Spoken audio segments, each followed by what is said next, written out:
director, Bella Valbuena. A big round of applause.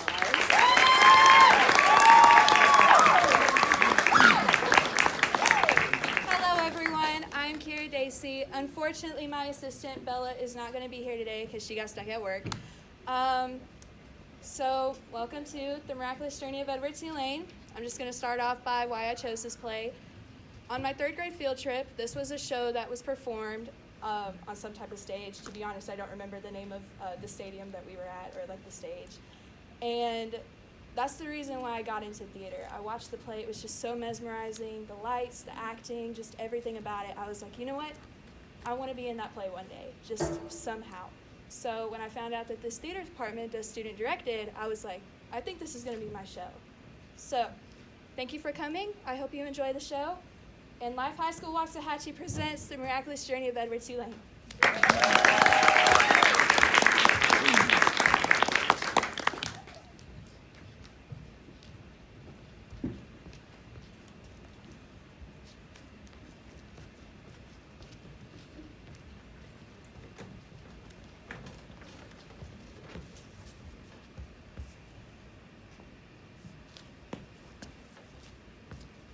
Once, in a house on Egypt Street, there lived a rabbit made almost entirely of china. Now, was this the rabbit's home? Now that's an interesting question.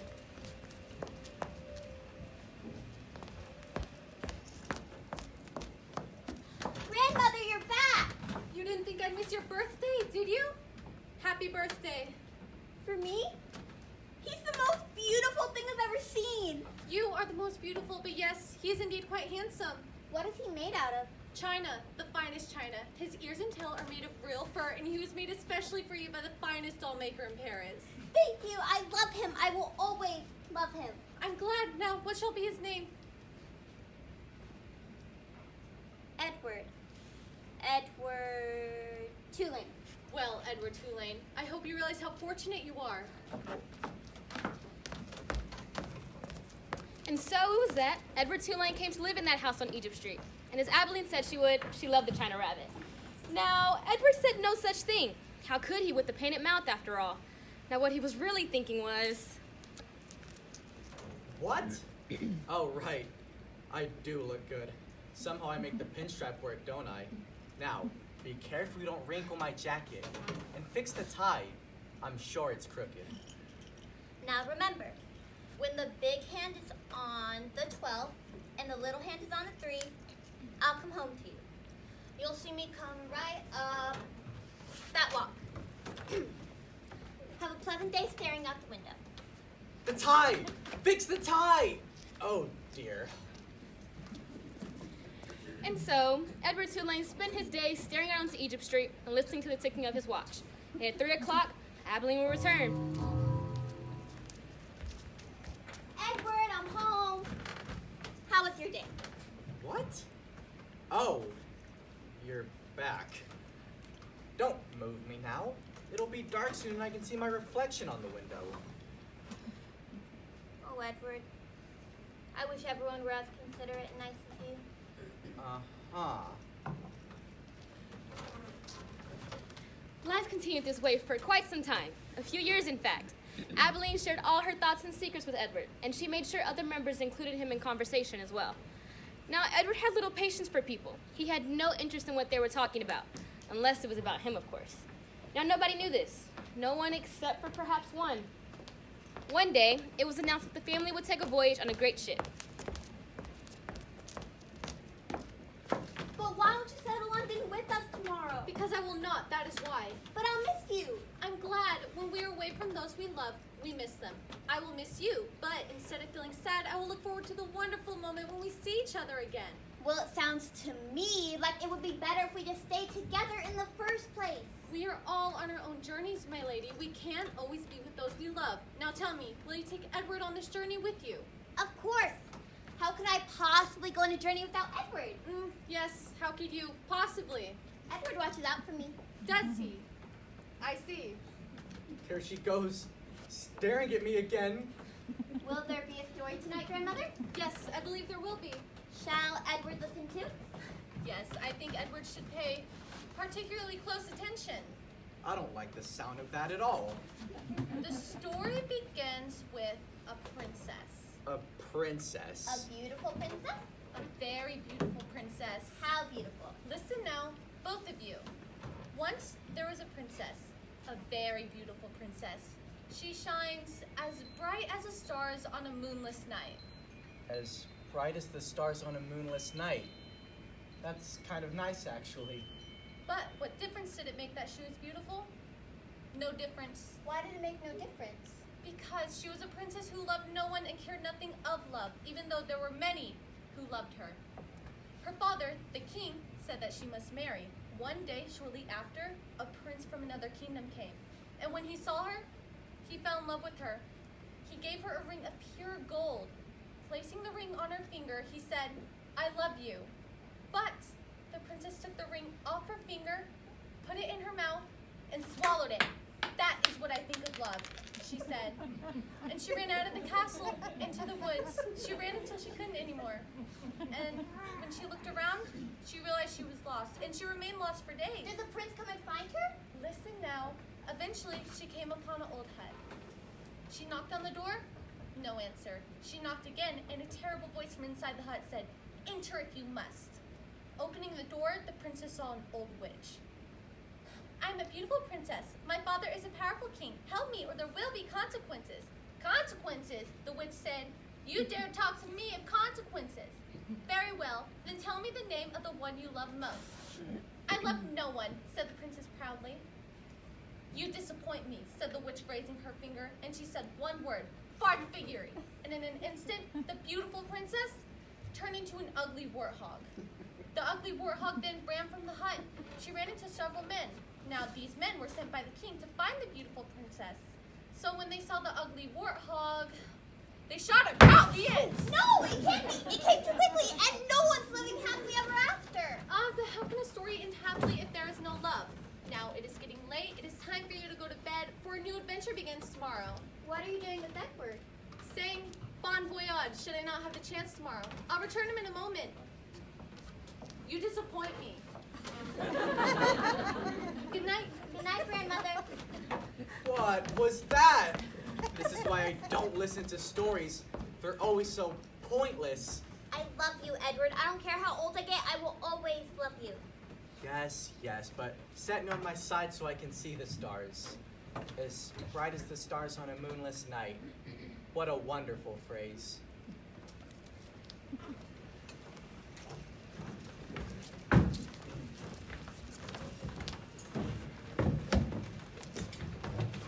And the next morning, Edward, Abilene, and her parents set sail for England.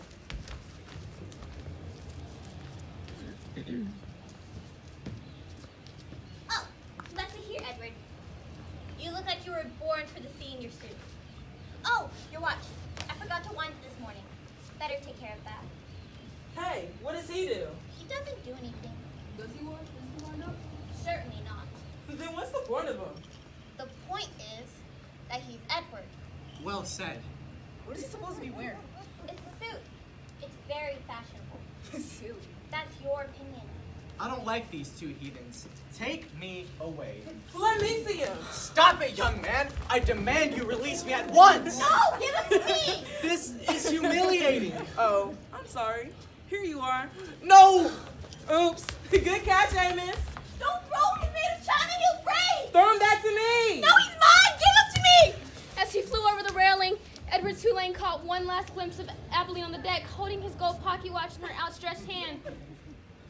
And then, as Abilene disappeared, Edward Tulane hit the water, and he began to sink. He kept his eyes open wide the whole time, but not because he was brave, but because he had no choice. It's getting awfully dark. I don't like this. I don't like this one bit. Hours passed. It's just like waiting for Abilene to come home from school. If only I had my watch. Days passed, and Abilene didn't come. Edward, for lack of anything better to do, he started to think. Are the stars still shining even though I can't see them anymore? On the 297th day, a powerful storm came. Oh, what's happening? Help! The wind, my suit, come back! Help! Up to the surface he came. For a moment he saw the angry sky. He felt the wind rushing through his ears. sounded almost like laughter. Pellegrina, is that you? Suddenly, Edward found himself in the middle of a net, a fisherman's net. And before he knew what had happened, he had been pulled from the water. Huh. What is this? You ain't no fish, that's for sure. You're a rabbit, I reckon? Or you were one once? A toy rabbit. I'll take you home to Nellie. She'll fix you up. Now, you sit yourself right down here and have a nice view of the ride home. Don't bother. I never want to look at the ocean again. That was quite some weather we had, wasn't it? But it's past now. It's turned to a fine sunny day. I'm alive. I'm alive. Looks like you're enjoying the ride. I believe I am. Wait till Nellie gets sight of you. You'll like Nellie. You will. She had her sadness, but she's an alright girl. Look up there. That's your North Star. A North Star? Do all stars have names? You don't never have to be lost when you know where that fella is. The North Star. I never thought I'd see the stars again.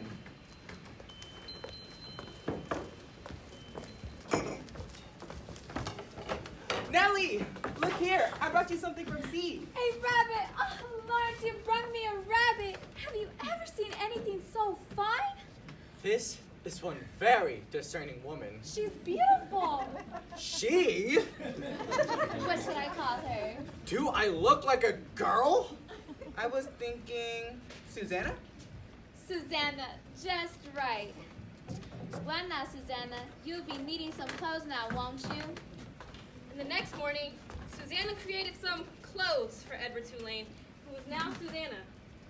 Now, you sit down right there and keep me company. It gets lonely all day while Lawrence is out in sea, but back when the children were little, I had my hands full. But now, the days can seem awfully empty.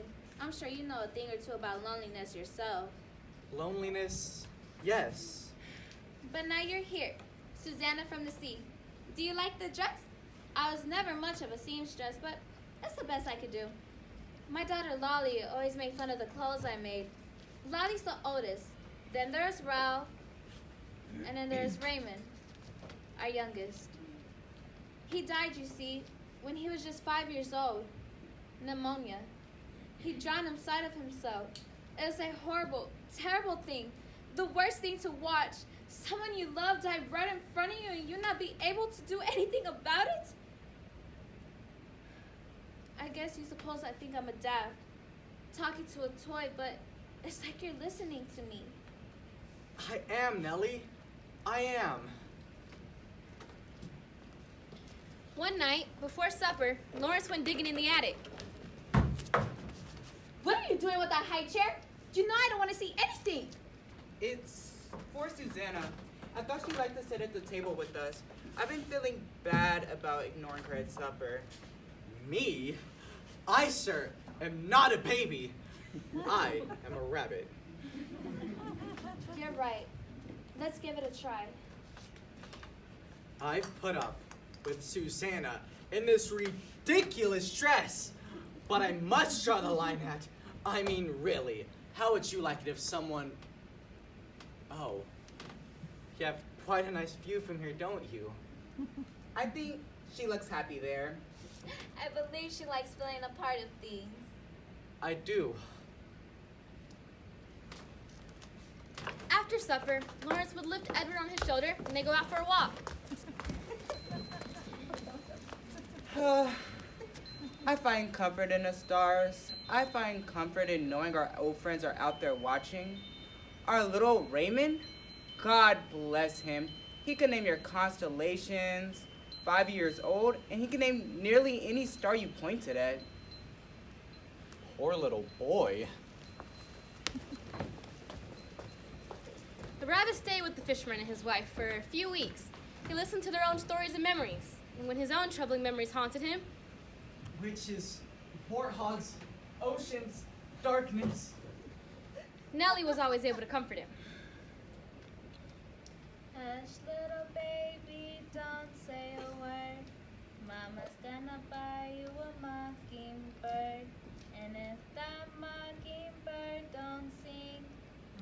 gonna buy you a diamond ring. Night after night, Nellie sang to the China Rabbit, gently allowing him to let go of all the dark thoughts. And so, for a very long time, life was sweet. And then one day, they had a visitor. Hello, Ma. Lolly, what a surprise! I just have to get out the city, you know? It just gets to be too much sometimes, you know what I mean? Just too much. I'm sure it does, dear. So, I thought I'd come to surprise you and Pop and spend a weekend in the old hometown. You know what I mean? What a lovely thing to do. If only I knew you were coming, I would have had tidied up a bit. I'm afraid the house is a mess. It looks fine to me, Ma. What's this? That's Susanna. You got yourself a toy rabbit named Susanna? Your father found her. She came up in the net. She didn't have any clothes on, so I thought I'd make her a dress. Have you gone around the bend, Ma? Rabbits don't need clothes. I see your sewing skills haven't improved much. How dare you? This dress is perfect. This Susanna has kind of a creepy look about her. Well, I don't like the look of you either, with your painted cheeks and lips. And the next morning,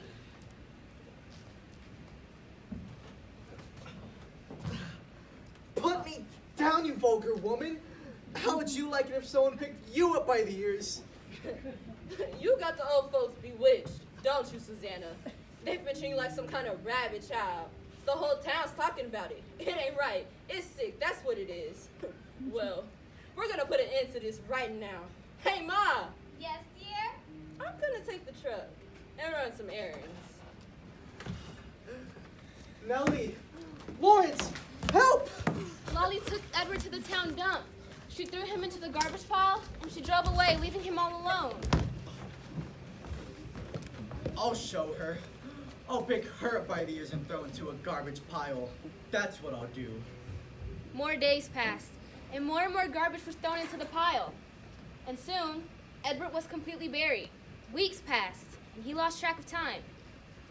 If only I had my watch. On his 180th day at the dump, he felt the garbage around him shifting. What's happening? Help! Suddenly, he saw the light of day again, and there staring him in the face was a shaggy dog. The sky! I'm free! What do you found there, girl?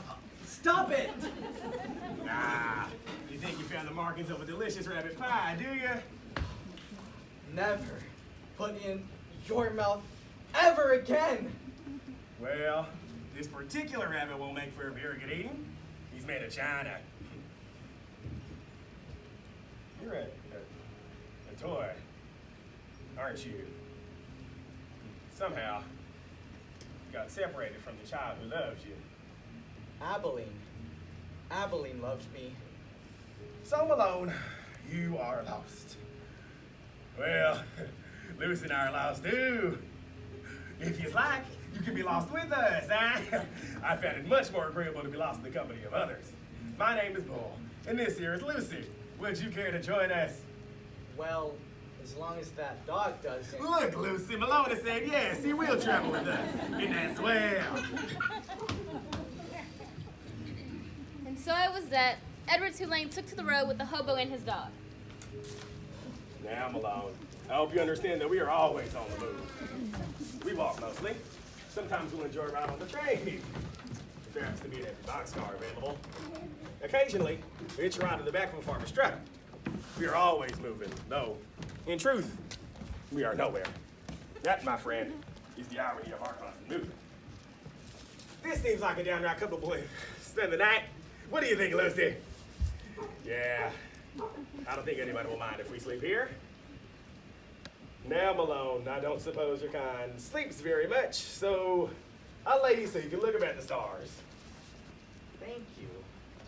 Now, I don't mean to offend you or comment on your choice of garb, but I'm afraid to tell you that that princess dress is rather impractical for a life on the road. Princess dress? However, I have a solution to this problem. In the morning, I'm gonna fix you up the proper outlaw look. Woo! Yes, sir. You will look like a genuine rabbit on the run. A rabbit on the run. Looks like you made yourself a new friend there, Malone. I think I've made two. Look up there. There's the North Star. We're not really lost if we can see the North Star. And the next morning, true to his word, Boo created an outfit for Edward using a bandana and an old hat. Edward Tulane now looked like a genuine rabbit on the run. And soon, Susanna was gone, and Edward was now Malone. The three travelers set off for nowhere. Now, Malone, your job's to keep watching where we've been. That be all right with you? Well, I'd rather see where we're going, but this'll do. I'll take your silence as agreement. They had journeyed for a very long time. Occasionally, they met with others who were lost, and together they spent an evening around a campfire. Lucy, is that... Hello there, Jack. Hey, Boo. Malone. Hello, Jack. So where have you been, Boo? I thought you settled down somewhere. I haven't seen you in a while. Now, I would settle down, but Lucy, I'm alone like the traveler's life. You, run into any trouble on the railroad? No. Why? They've been cracking down on folks like us. Hired a bunch more of them watchmen. You know old Pete, don't you? He got roughed up pretty good. We gotta be extra careful nowadays. Oh, well, I've Lucy Malone to protect me now. Isn't that right, Lucy? Look at Malone. He's listening to every damn word we're saying. He's a great listener. I've been his rather impressive ears with all kinds of stories from back home. He helps me to remember. Say, you think I could have a word with Malone? Of course you can. You are listening, aren't you, Malone? I want to tell you about my kids. I have three of them, you see. Helen, Jack Jr., and Tappy. She's the baby. They're all back in North Carolina. I had to leave them. I had to. There was no work, and I had to go find some. I don't think there's any out there nowhere. Now something could happen to a guy like me and my kids who would... Helen, Jack Jr., and Tappy. You remember their names, okay, Malone? And soon, word spread about the toy rabbit and his gift for remembering. And wherever they went, a hobo would take Edward aside and whisper the name of his children into his ear. Betty, Jimmy, Patrick, Nadine. Bobby, and Francis. And the rabbit listened. Edward listened to every name, every story. So many have lost, yet they still hold on. This must be love. The rabbit traveled with Lucy and Bull for 7 happy years. Lucy! Where is Malone hiding? Here we are.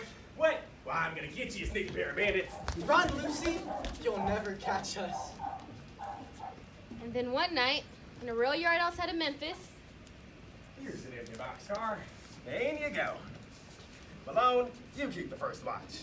Me and Lucy are gonna get you a little shut-eye.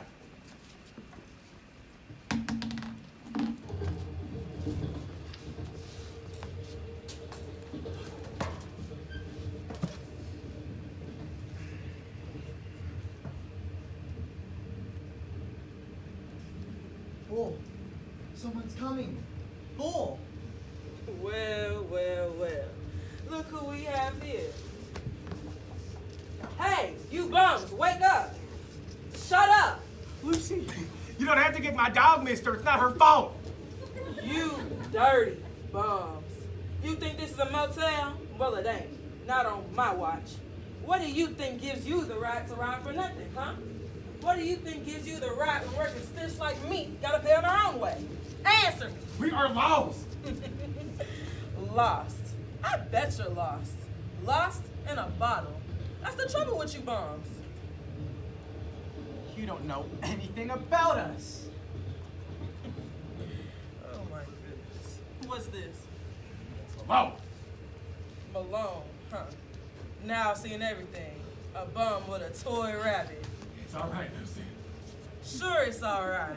Lucy, you ever seen a rabbit fly? Watch. Better yet, Fetch! Lucy, no! As he flew to the night, Edward Tulane called one last glimpse of the boxcar before it disappeared into the night. Then he was on the ground staring up at the night sky. He could hear Lucy's howls as they faded in the distance. And then the world went silent. He could not hear Lucy. He could not hear the train. He was alone. The stars faded as night became day. Coming home to me. Nobody knows the trouble I've seen. Nobody knows my sorrow. What's this? Looks like a rabbit. A toy rabbit. That'd end up all the way out here. Well, there's a use for everything and everything has its use. That's what I like to say. Ha! And I know exactly how to use you. Nobody knows the trouble I've seen. Nobody knows my sorrow. Nobody knows the trouble I've seen. Glory, hallelujah. And so, Edward Tulane was on the move once again. Eventually, he found himself in an old vegetable garden next to a rundown farmhouse. What you got there? None of your business. Get back to work. I don't pay you to stand around asking questions. Yes. He's a rabbit, isn't he? No. From now on, he's a scarecrow. He doesn't look scared. He looks kind of nice. What do you know? Stop gawking at the thing and get back to work. I ain't telling you again. Yes, sir. Now, Clyde, you go on and scare them crows. Come on, Clyde. You gotta act ferocious. Clyde? Get away from there, you crows. Leave him be. Right. I ain't paying you to do Clyde's job. But I was just... And I ain't paying you nothing until you hold this whole garden. And you. Scare away them crows. Go on! Go away! Oh, how pointless! I'm no good as a scarecrow either. Pellegrina, is that you? Go ahead and turn me into a warthog. Anything would be better than this. Night finally came and the birds flew away. If I had wings, I would fly high up to the stars. But on this night, even the stars seemed to mock him. You can't fly. You are stuck down there all alone. Stuck. All alone. We're up here together. Together. Together. I had not always been alone. I had been loved. What difference? What difference does it make? You are alone now.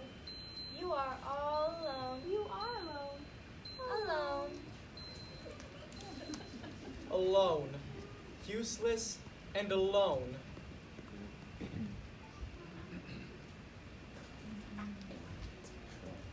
Hey!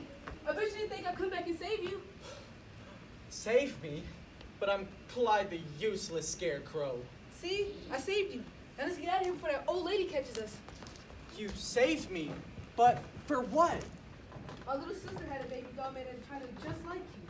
She loved that baby doll. But he broke it. He came home drunk, stepped on the doll's head and smashed it into 100 million pieces. The pieces were so little I couldn't make them go back together.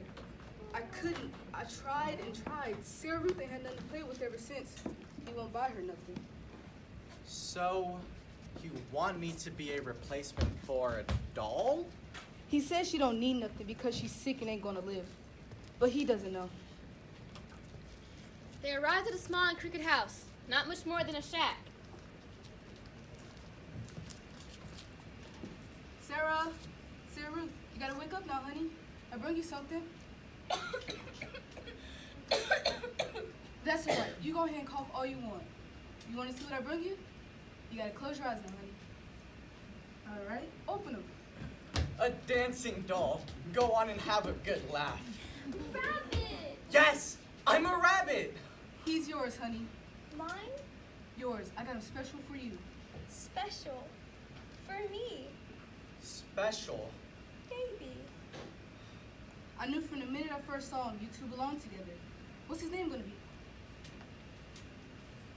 Jingles. Jangles, huh? I like it. It's a good name. Jingles. Nobody has ever held me like this.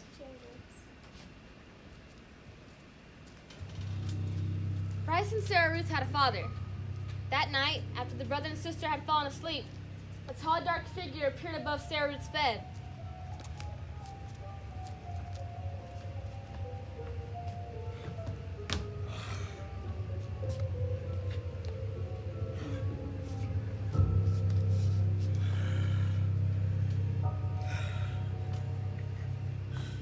I ain't never! It's a baby doll. Don't look like no baby doll to me! He's hers. He belongs to her. Oh, he does he? Well, it don't matter anyway. It don't matter! It does matter. Don't you sass me!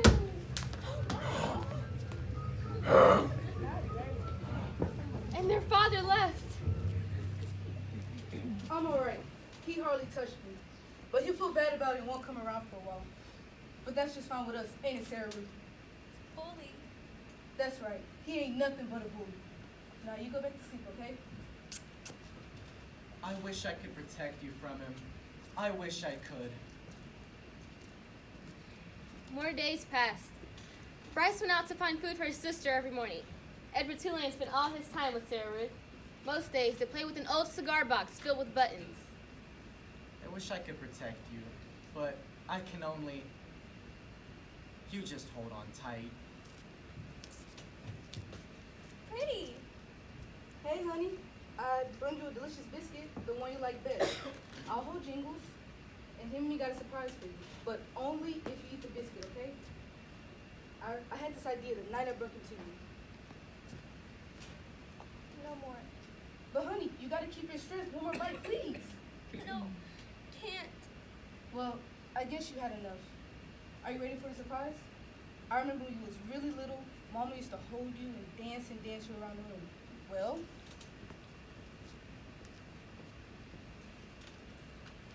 we have another dance in the house. Dance, Jingles. What's happening to me? Dancing! Do you like it, Sarah Ruth? Bryce, keep playing. She loves that. You want to get some fresh air? Come on, let's go peek at the stars for a minute. If I had wings, I would fly high up to the stars. And there, high above the world where the air is sweet and clear, I would hold Sarah Ruth in my arms. And there she would never have to cough again. She could laugh and breathe and talk. Look! A falling star. Make a wish, honey. Make a wish for anything you want. I wish...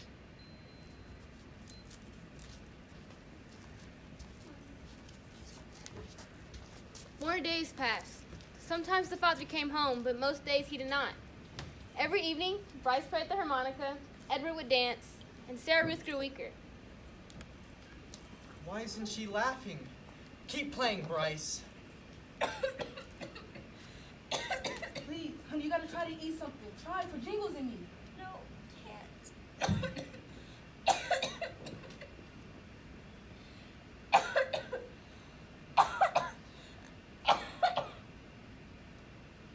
Don't worry about it. You've probably been coughing so hard you broke a blood vessel. That's all right. Bryce stopped leaving the house. He never left her side.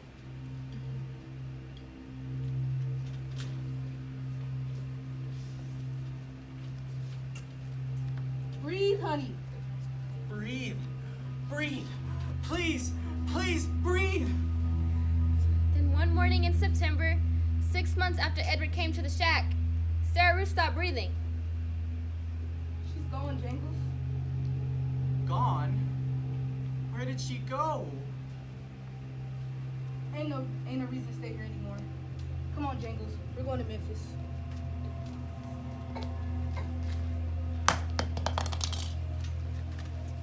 Under a bright light summer sun, the boys silently carried the rabbit all the way into the city.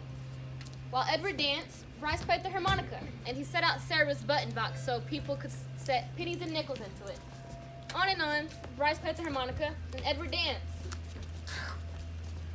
Bryce, are you crying? Tears, do they help?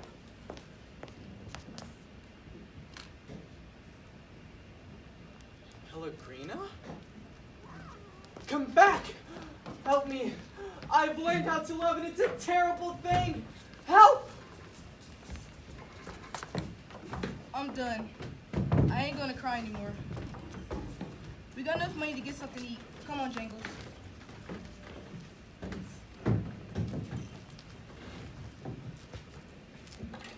Well, hey there, Sugar. Who's your friend? Jangles, he was my sister's, but he's mine now. What will you have? I'll have some pancakes and some eggs and a steak. I want a big old steak. And I want some toast and a coffee.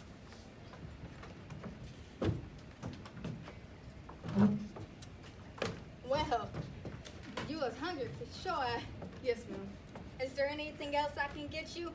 More coffee? No, ma'am.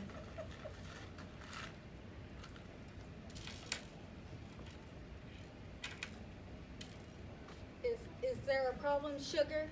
I ain't got enough. I see. Now, you're gonna have to talk to Neil about that. Neil! Dude, you came in here hungry, right? Yes, sir. You ordered some food, a lot of food, and I cooked it, and Marlene brought it to you, right? Yes, sir. Now I want my money! Have you ever seen a rabbit dance?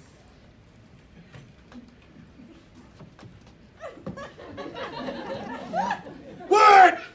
Have you ever in your life seen a rabbit dance? He could pay for what I ate. I can. Watch. I will. This is what I think about dancing, rabbit. What are you doing? Give him back! No! And then the world, Edward's world went black.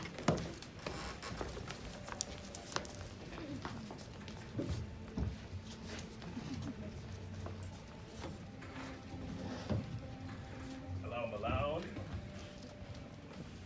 Are you ready to hit the road? Oh? Lucy's been sniffing right through every dump in the country trying to find you again. She has. Oh, Susanna, it's you. Nellie. Lawrence. I knew you'd follow the stars back to us. The stars. We still have the high chair just waiting for you to come back. Lawrence, what's the name of those stars? I've never seen them before. Why? That's the Sarah Ruth constellation. Sarah Ruth? Edward, Abilene! Look! I've never forgotten about you. I say your name every day. Hey, Jangles. Bryce! Sarah Ruth is in the stars. Yep, she is. She's so far away. Yeah, but she's still there, though. If I had wings, I would fly to her. If only I had wings. Whoa. What's happening to me? Wings! Sarah Ruth! I'm coming! No, you can't go yet. I'm flying! Catch him. Oh, let me go! I can't do that, Malone. Much as I'd like to let you go free, we need you here. Yes, please, Edward, stay with us. I couldn't stand to lose you again. Neither could I. It would break my heart. It would break my heart. But it is broken already. My heart is broken.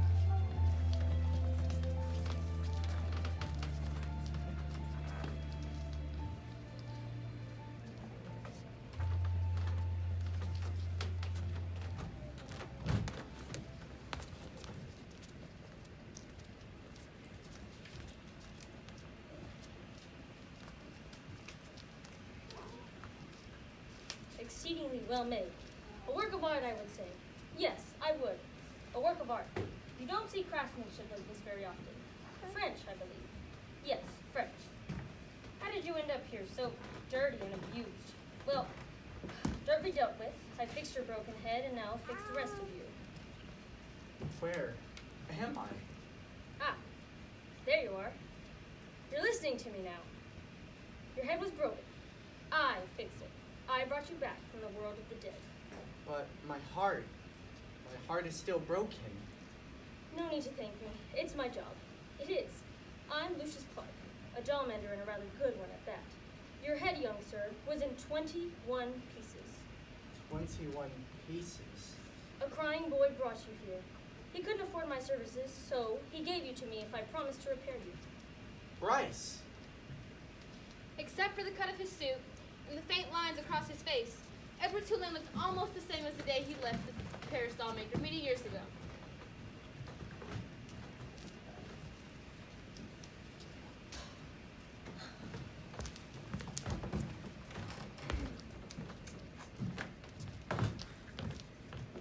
I hope you don't think anyone's gonna buy you. Who would want to buy a rabbit? I have no interest in being bought. Don't you want some little girl to take you home and to love you? Don't speak to me about love. I have known love.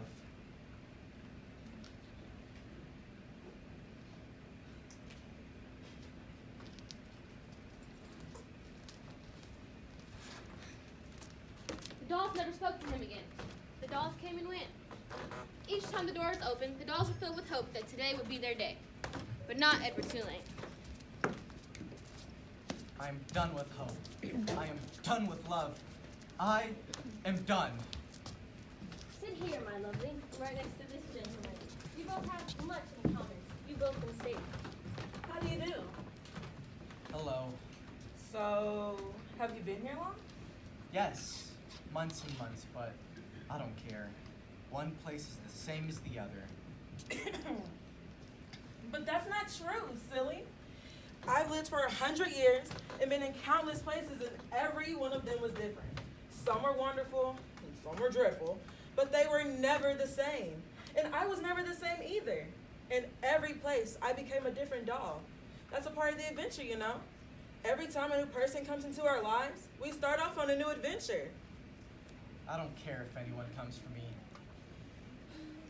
Don't say that. You must keep your heart open, ready to love and to be loved. I am done with loving. It's too painful. You disappoint me. What did you say? You heard me. You disappoint me. If you have no intention on loving or ready to be loved, then the entire journey is pointless. You might as well just leap off the shelf and get it over with. I would leap if I were able. Open your heart. Someone will come. Someone will come for you. But first, you must open your heart.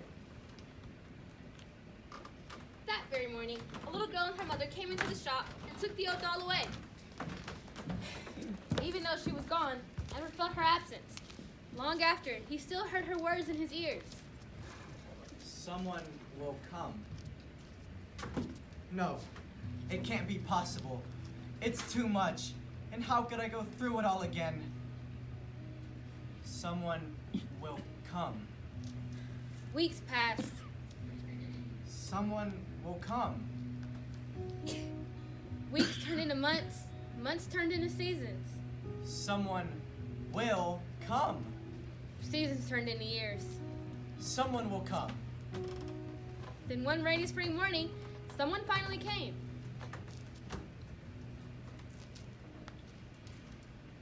Good morning. Good morning, madam. How may I help you today? Well, I was looking for a doll for my daughter. Yes, of course. I'm sure you'll find what you're looking for. This beauty right here is quite popular. She's lovely, but I was hoping for something a little more unique. I understand. How about this one over here? He's one of a kind. The maker never repeats himself. He's beautiful, but I don't know. Maybe a doll isn't right. Thank you for your time. Madam, if I may, I do have one other thing to show you. It's not a doll. Perhaps it's precisely what you're looking for. He's not new, but he was exquisitely made and masterful. I know you. Who are you? Why do I know you? A memory came to Edward, the memory of a little girl many years ago who had grown into a woman. My watch. Abilene! Edward? Edward, yes! My name! Edward! It's me!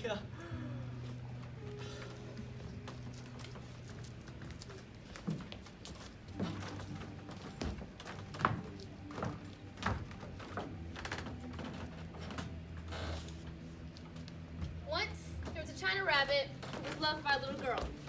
And on an ocean journey, he fell overboard and was rescued by a fisherman who gave the rabbit to his wife. The rabbit was buried and unburied by a dog. He was a hobo, but for a short time, he was also a scarecrow. Once, there was a rabbit who loved a little girl and watched her die. He danced on the streets of Memphis to the music of a sad little boy. He had his head broken in a diner and put together by a doll mender. Once, there was a rabbit who danced in the garden with the daughter of the woman who loved him at the very beginning of his journey. As they danced in circles, it was as if they were flying and they had wings. Once, oh marvelous once, there was a rabbit who found his way back home.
Everybody, thank you for coming. I really hope you enjoy the show.